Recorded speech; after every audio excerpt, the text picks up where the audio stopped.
सो hey guys, आज हम सीखेंगे कि जो हम बायबैक्स को एनालाइज करते हैं उसकी शीट को और डिटेल में समझेंगे और कैसे किसी भी लाइव एग्जाम्पल के थ्रू किसी भी बायबैक में हम कितने रिटर्न एक्सपेक्ट कर सकते हैं।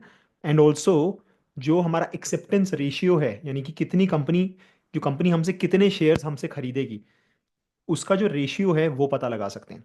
तो बहुत ही ज़्यादा इंटरेस्टिंग सेशन होने वाला है। Let me share my screen, let's start.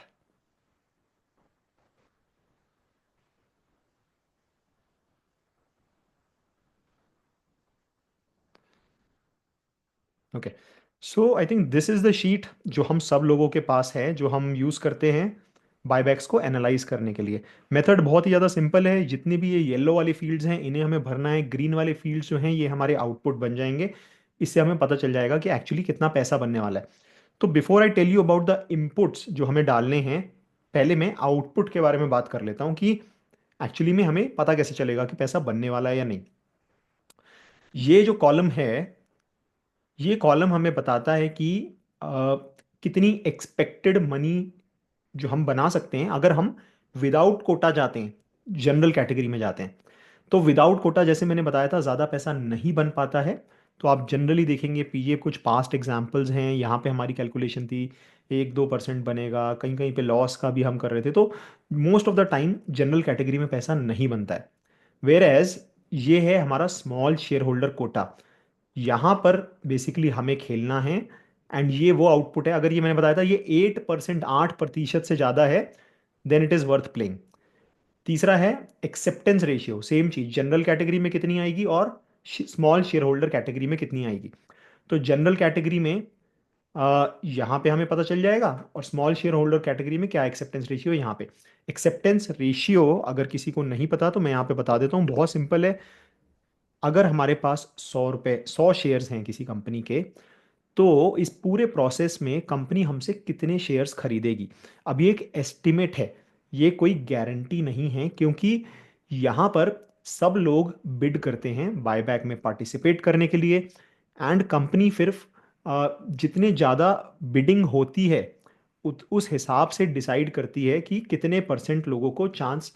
और हर तो बेसिकली जितने भी टोटल शेयर्स होते हैं वो पहले से इस कंपनी को पता होते हैं कि इतने शेयर्स हम बायबैक में खरीदेंगे।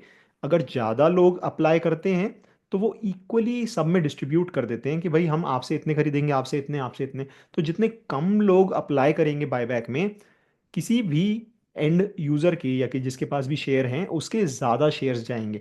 वेयर एज अगर बहुत सारे लोग अप्लाई करेंगे तो उसके जो शेयर्स कंपनी खरीदेगी वो थोड़े थोड़े शेयर्स खरीदेगी।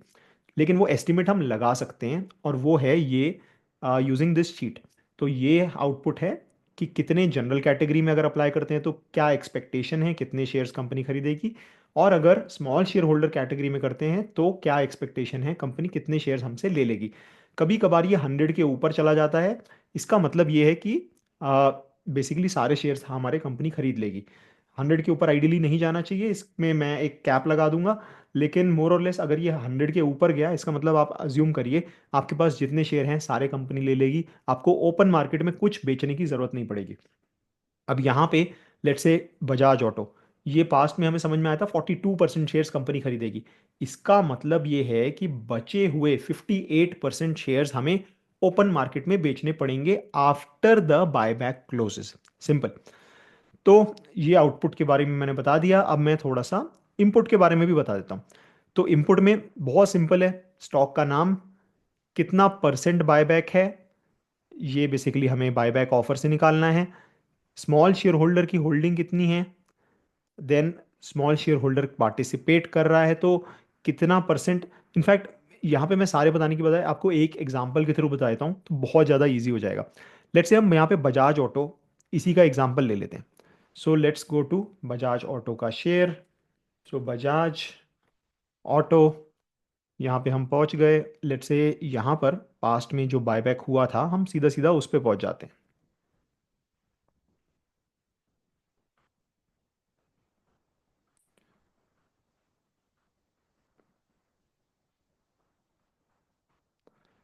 तो यहाँ पे कंपनी ने अनाउंस किया कि हम बायबैक करने वाले हैं, राइट। कंपनी ने बोला कि हम 10,000 रुपये पे बायबैक करेंगे, 1.41% of the equity shares buyback करेंगे, ठीक है। तो सिंपल। यहाँ पे हम डालेंगे कंपनी का नाम, बजाज ऑटो। ठीक। उसके बाद आता है कितना परसेंट बायबैक है भाई, ये लिखा कितना परसेंट बायबैक है, 1.41% बायबैक है, तो यहाँ पे हम डालेंगे 1.41%। परफेक्ट। अब ये इसको हम लास्ट में लेते हैं, ये बहुत इंटरेस्टिंग है और बहुत इंपॉर्टेंट है, इसको हम एंड में समझेंगे। यहाँ पे हम ये पता लगाने की कोशिश कर रहे हैं कि इस कंपनी में जो एग्जिस्टिंग लोग हैं उनमें से कितने लोग स्मॉल शेयर होल्डर कैटेगरी में आ सकते हैं, राइट। अब देखिए शेयर होल्डिंग पैटर्न में ये जो पब्लिक वाले लोग होते हैं, इनमें से बहुत सारे लोग होते हैं जिनके पास बहुत छोटी छोटी होल्डिंग होती है, 50,000, 10,000, 20,000। तो वही लोग हैं जो एलिजिबल हैं स्मॉल शेयर होल्डर कैटेगरी में पार्टिसिपेट करने के लिए। अब ये हमें कैसे मिलेगा कि कितने लोग हैं जो स्मॉल शेयर होल्डर हैं, क्योंकि इन्हीं के साथ हमारा कंपटीशन है, इसीलिए ये नंबर चाहिए। ये मैं अभी बताऊंगा कैसे निकालना है, इसको अभी साइड में रखते हैं। ठीक है। Share holder participation. देखिए शेयर होल्डर पार्टिसिपेशन का मतलब ये है कि कितने लोग बायबैक में पार्टिसिपेट करेंगे। 50% लोगों, मैक्सिमम मैंने देखा है 50% के आसपास लोग ही अप्लाई करते हैं, आधे लोगों को पता भी नहीं होता बायबैक आ रहा है, कोई अप्लाई नहीं करता है। इसीलिए शेयर होल्डर पार्टिसिपेशन जनरली मैं 50% मानता हूँ। आपको अगर थोड़ा सा और कंजर्वेटिव होना है आप 70% मान लीजिए, लेकिन most of the time 50% is a good number. Then किस टाइप का है, टेंडर ऑफर, तो यहाँ पे मैं लिखूंगा tender. So share holding participation हो गया, टेंडर हो गया। देन यहाँ पे मैं डालूंगा प्राइस, यानी कि जिस भाव पर आज क्या स्टॉक मार्केट में प्राइस है। तो देखिए मेरा अजम्पशन ये रहता है कि मैं इस पूरी विंडो में, लेट्स से कि आज 100 रुपए का शेयर है, तो यहाँ पे मैं 100 डालूंगा। कंपनी 150 पे ले रही है, तो कंपनी की जो बायबैक प्राइस है यहाँ पे 150 डालूंगा। एंड देन जब बायबैक खत्म हो जाएगा तो मैं बचे हुए शेयर मेरे हिसाब से मार्केट में कितने में बेच पाऊंगा वो यहाँ पे डालूंगा, पोस्ट बायबैक प्राइस, राइट। तो यहाँ पे बजाज ऑटो का एग्जांपल ही ले लेते हैं। तो अनाउंसमेंट ये जो आई थी, ये आई थी 3 जनवरी 2024 को, इन्होंने पहली बार अनाउंस किया था बजाज ऑटो ने। तो यहाँ पे हम देख लेते हैं 3 जनवरी 2024, थोड़ा सा और पीछे जाना पड़ेगा, ये आ गया जनवरी, यस। अप्रॉक्सीमेटली 6,900 के आसपास का भाव था। ठीक है। तो मैं यहाँ पर डाल दूंगा 6,900। बायबैक किस भाव पे आ रहा है, बायबैक प्राइस यहाँ पे हम देख लेंगे, यहाँ पे लिखा है 10,000, तो मैं यहाँ पे डालूंगा 10,000। परफेक्ट। अब आता है ये रिकॉर्ड डेट, ये वो दिन है जिससे पहले हमें शेयर होल्डर बनना ही है, जिससे पहले हमें खरीदना है। तो रिकॉर्ड डेट कैसे पता चलेगी, मैंने बताया था कंपनी अनाउंस करेगी। तो बहुत ही ज़्यादा सिंपल है, यहाँ पे ही मैं सर्च कर लेता हूँ, ये है रिकॉर्ड डेट का notice, and record date is 29 Feb 2024। तो मैं यहाँ पे डाल दूंगा 29 फेब 2024। ये सिर्फ मेरे लिए है ताकि मैं उसे याद कर सकूं कि कल को अगर मेरी डेट मिस ना हो जाए, इसलिए सिर्फ मैं यहाँ पे लिख रहा हूँ। और मेरा अभी के लिए सिंपल अजम्पशन जो कि मैं मोस्ट ऑफ द टाइम मानता हूँ, कि अगर स्टॉक अप ट्रेंडिंग है उस टाइम पे, अब देखो यहाँ पे 2024 जनवरी में it was an up trending stock, fundamentals were good, everything looked fine. तो मैंने जो अगर स्टॉक में पैसे बनेंगे उसको अज्यूम नहीं किया, मैंने ये माना कि भाई ठीक है जिस भाव पे आज है मैं इसी भाव पे अपने शेयर को मार्केट में बेच पाऊंगा। तो यहाँ पर भी मैंने डाल दिया 6,900। परफेक्ट। अब आता है ये जो मैंने बताया था, मैं लास्ट में बताऊंगा, small share holder approximate holding, यानी कि टोटल जितने शेयर्स हैं उनमें से ऐसे कितने शेयर होल्डर्स हैं जिनके पास 2 लाख रुपए से कम के शेयर्स हैं। अब ये देखिए बहुत लोगों को नहीं पता कि ये डेटा एनुअल रिपोर्ट में डिस्क्लोज्ड होता है। तो मैं यहाँ पे पहुंचा एनुअल रिपोर्ट में, यहाँ पे मैंने सर्च किया शेयर होल्डिंग,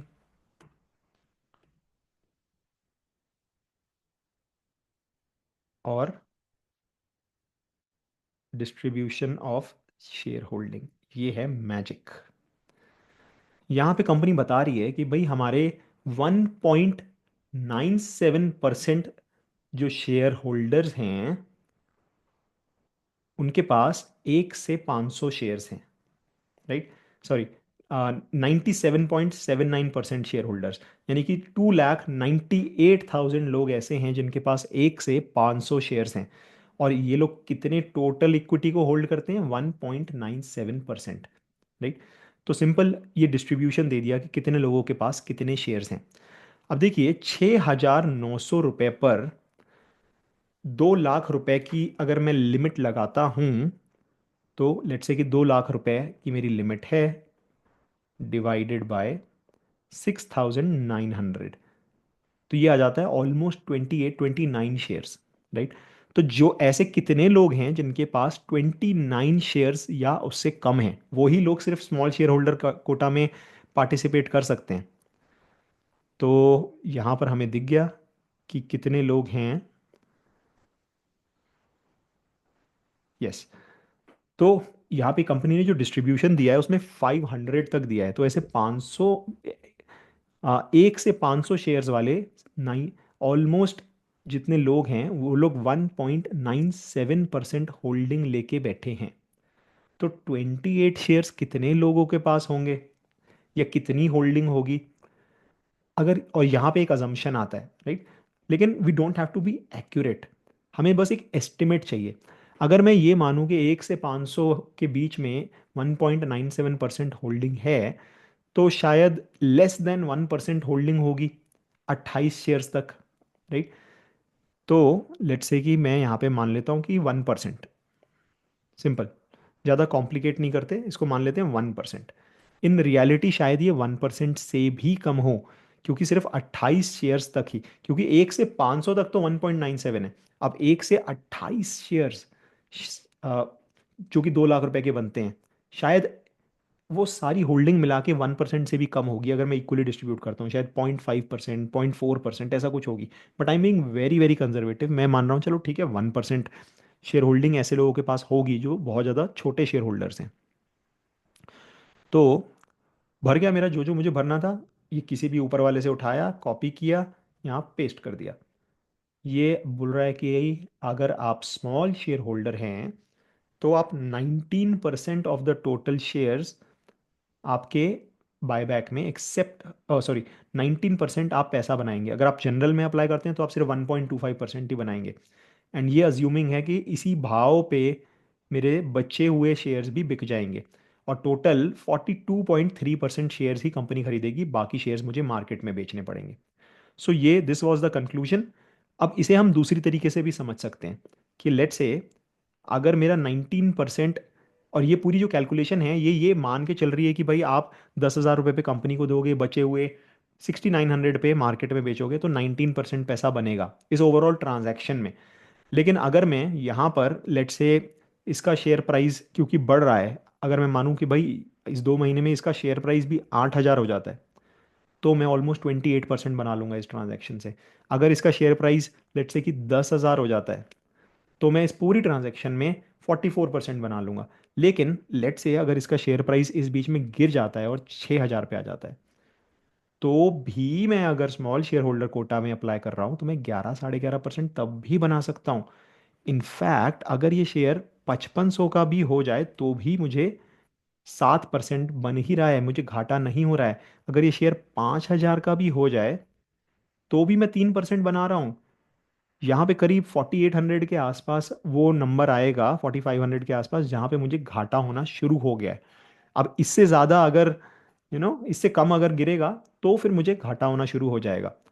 तो इसको हम दोनों तरीके से समझ सकते हैं कि भाई क्योंकि ये डिफरेंस बहुत ज़्यादा है, बजाज ऑटो का शेयर 6,900 से 4,500 होने के चांस बहुत कम है, तो इस पूरी ट्रांजैक्शन में घाटा होने का चांस नेग्लिजिबल है, बहुत ही ज़्यादा कम है। अब ये सिर्फ एक एस्टिमेट है, एक्चुअली में कैसे प्ले आउट होगा वो तो रियल वर्ल्ड सिनेरियो है। लेकिन हाई प्रोबेबिलिटी क्या है कि 6,900 का 6,900 ही रहता है, 19% पैसा बन जाता है इस ट्रांजैक्शन में। Well and good. तो इतना हम लेके चल रहे हैं, अपसाइड भी हो सकता है, वर्स्ट केस में भी जो है घाटा होने के चांस बहुत ही ज़्यादा कम है।